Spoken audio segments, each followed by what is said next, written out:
What's up, Juventini? We've got a ton of news to discuss. The Gatti renewal is delayed, but why? We'll go through the report from Riccardo Meloni as why he states this thing is on hold. Douglas Luiz, will he redeem himself? Same guy, Riccardo Meloni, gives us the numbers around his performances that might suggest he's going to be more than fine. We'll go through that together. We've got the Supercoppa dates. We've got 5 players Juve is monitoring that are on expiring contracts, and Club World Cup news, and the story between Del Piero and Juventus continues. We're going to tackle it all together right now. I'm Berto, this is the AJC, your channel dedicated to Juventus. It's October 9th. Let's rock with the news, and we're going to kick things off with Federico Gatti. His contract renewals, the news comes to us from Mirko Di Natale that it is delayed and it won't be taking place any longer, not as quickly as we expected, and we can see it reopen at the end of November. Now, Riccardo Meloni claims that the reason why is because Juve is looking for a safety net signing, and they are not going to be working on any negotiations because they're looking to get some business done in January at the back end. He claims that Juve could be bringing in a promising defender who has the authority to become important immediately. Well, I'm not buying into this one because the rumors were that Juve's looking at extending Gatti for 1 year to 2029 and a slight increase in pay. Doing this is not going to make or break us on numbers for any moves we'd be looking to make in January. I still feel anything we do in the back end is going to be a lone player returning, all right? But nonetheless, this is the claim Riccardo Meloni makes, a player who could become important immediately. We will see. Speaking of important immediately, Douglas Luiz, we can all agree he has not done that, all right? But is it as bad as it seems? We'll go through the numbers that Riccardo Meloni brings, okay? But first, Koopmeiners.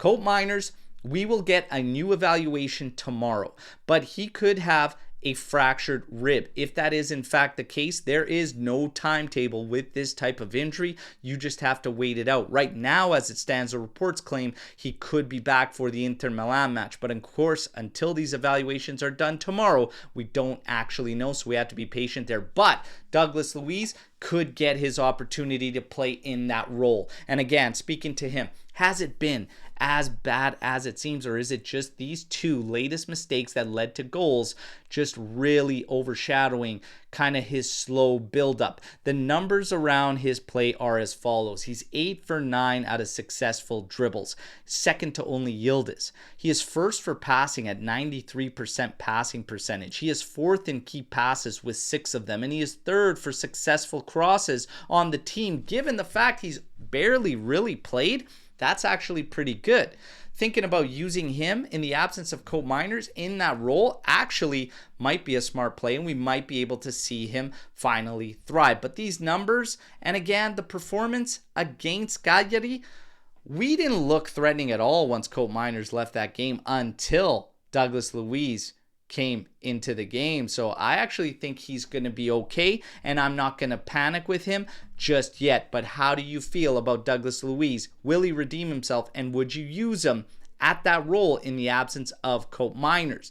The other alternatives for Motta is Yildiz at the 10 role if Weah can play the wing, and Imbangula on the opposite side. We are also looking at bringing in Livano Gomenencia up from next gen to play. We saw him in the preseason, and I have to be honest, it was rather underwhelming. He's got a long way to go. I'm not going to bank on him coming into these important matchups whatsoever, all right? But Motta is a bit of a wild card, so who knows? For me, I would actually go to Douglas Luiz in the absence of Koopmeiners in that 10 role. Keep Yildiz out on the wing, Imbangula on the opposite side. And for me, I think Douglas Luiz, going to him in a big match after these mistakes would just reinstill the faith that you have in the player. But again, could be a risky move. Let's see what Motta does. 5 players Juve is monitoring that are on expiring contracts, and Juve might approach some of them in January to try and sign at season's end.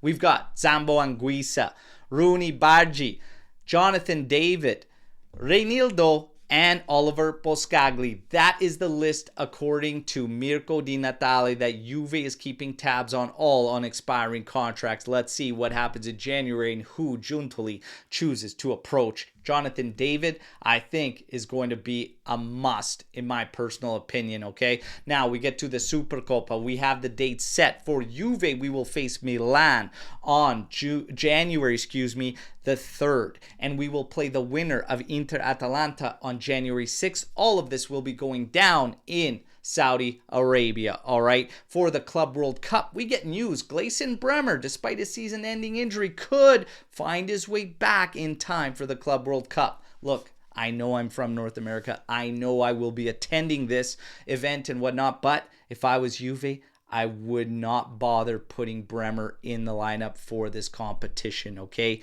Get into this competition, try to do some damage, show good signs from your team, try to get as much money as possible, okay?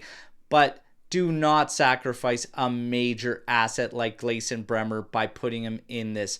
Get a full-on recovery, take the end of the season into that accord and hit it back with him in full stride next season. Do you agree with me? Disagree with me? Hit me in the comments. Now, Conceição, we heard, if you missed my YouTube short on it, which gave Serie A that day, it is as follows. When it comes to Conceição, despite the officiating crew getting a brutal review and obviously Serie A admitting wrongdoing there, we are unable to appeal because of a technicality that Conceição received 2 yellow cards, okay, instead of a straight red. So we are unable to appeal.